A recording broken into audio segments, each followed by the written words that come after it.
They showed up at night. They showed up at night with torches, weapons. They showed up at night because, and we all know this, you show up at night because you can startle people and they're most compliant. They wanted to scare people into compliance. And the curious detail, which often is lost on me until this year, is that it was 2 detachments of armed guards. One imperial, one from the temple. And they worked together. They worked together. And they showed up at night to scare everyone. They said, we need Jesus of Nazareth.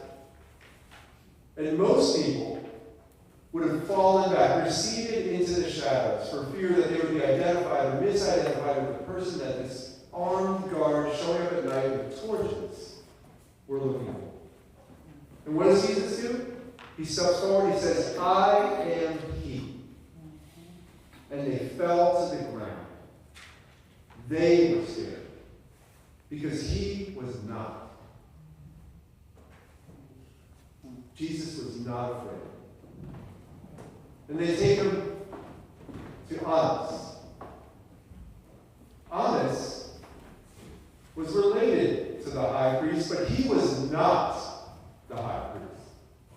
Did y'all catch that detail? Mm-hmm. He had an informal trial with no witnesses. And when Jesus begins to give his testimony, he gets beat. And what does he do? He says, I have lied, demonstrate as much, but why did you hit me? Just like he stepped to the guards, I am he. He says, this isn't a trial because there are no witnesses. There is no due process here. Do you understand what's going on here? A sham trial, nobody around, beat the guy until he tells him what he wants. And so decided they've had enough of him, they haul him off to Pilate. Pilate. What a clown. I mean, when you look at this guy, he says, what is truth? He knew what was right and wrong because he says to the Jews who were outside, I find no wrong with this man. And then he goes back inside and he says to Jesus, can't you get out of this? I don't want to do this. Do you see what's going on there? One, the Jews wouldn't go inside to face the person they're accusing because they were afraid if they do so, they wouldn't be able to celebrate their religious rituals. What a joke. Haven't seen that today. And then you see, then he goes back in and talks to Jesus, right? Who is Pilate? He's every sham politician who knows what to do right and he won't do it because he's afraid of what the people will do. He's actually going back and forth, and they say, you know, if you declare this man king, you're what? No friend of the emperor. Your job is on the line. So he does what every coward does. He hands over the innocent man. He's afraid he'll lose his in with the emperor. What a coward. Unbelievable. And then you hear them back and forth, crucify him, crucify him. And then they say, well, you know, this man is your king. And what do the priests say? The priests. They make the same error that 1 Samuel makes, the archetypal sin in the Old Testament. They demand a king in 1 Samuel against God's wishes because he gave them judges. They demand a king.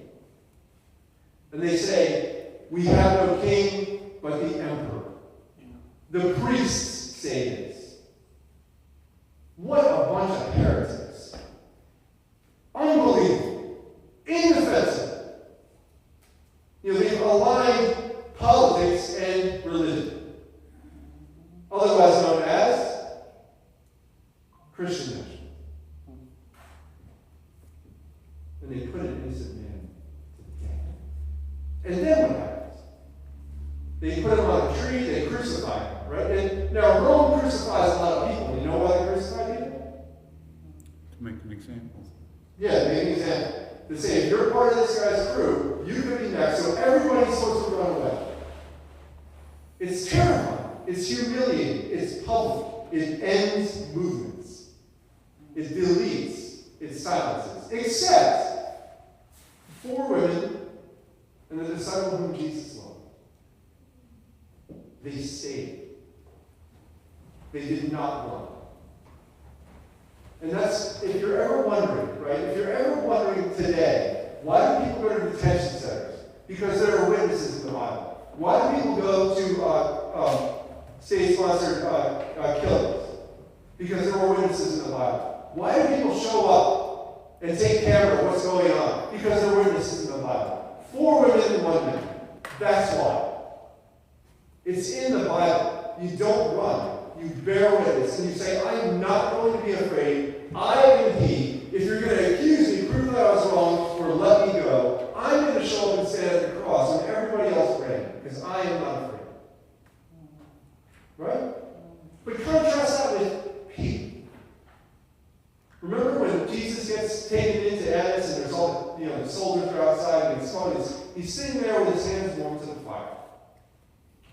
And then he's questioned, don't you know Jesus? And he says, what does he say? No. He doesn't say anything. He's got nothing to say.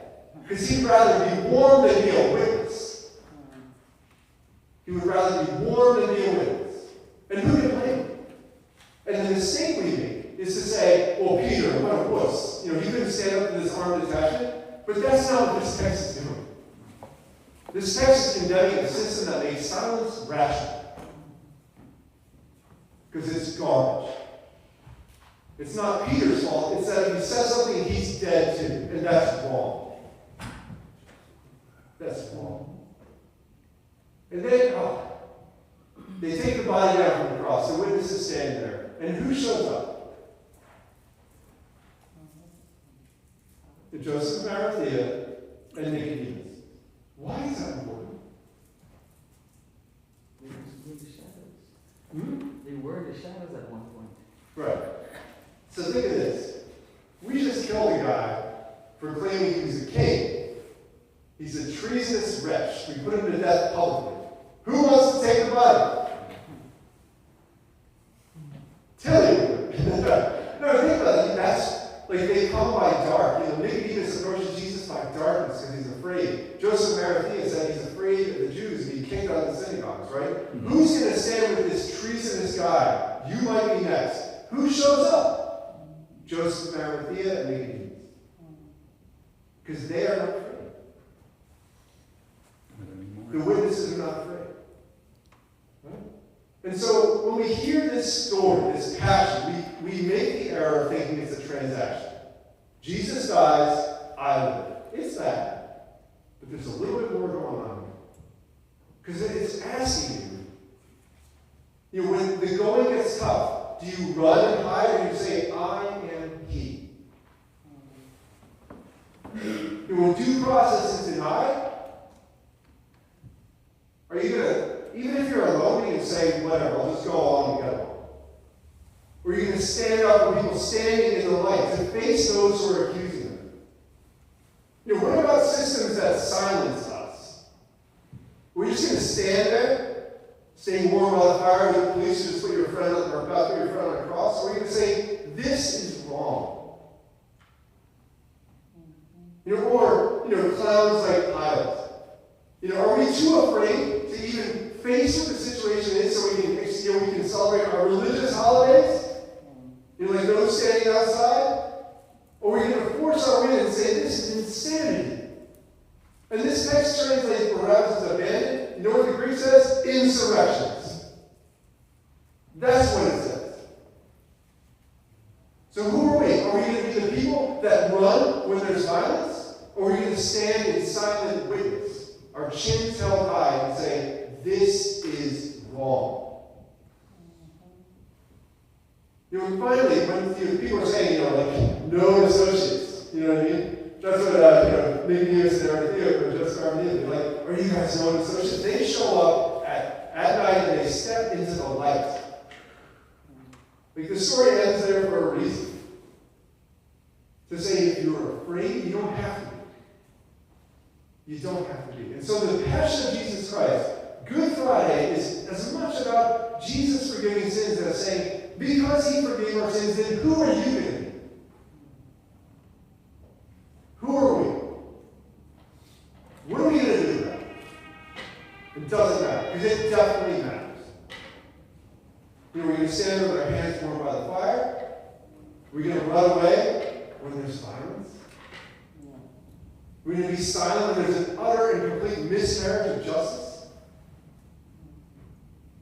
Are we going to run away from the cross, go with the crowd? Are we going to stand with 4 women and the beloved disciple? Are we going to step into the light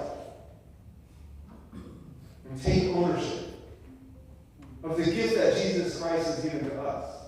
I have given you everything you have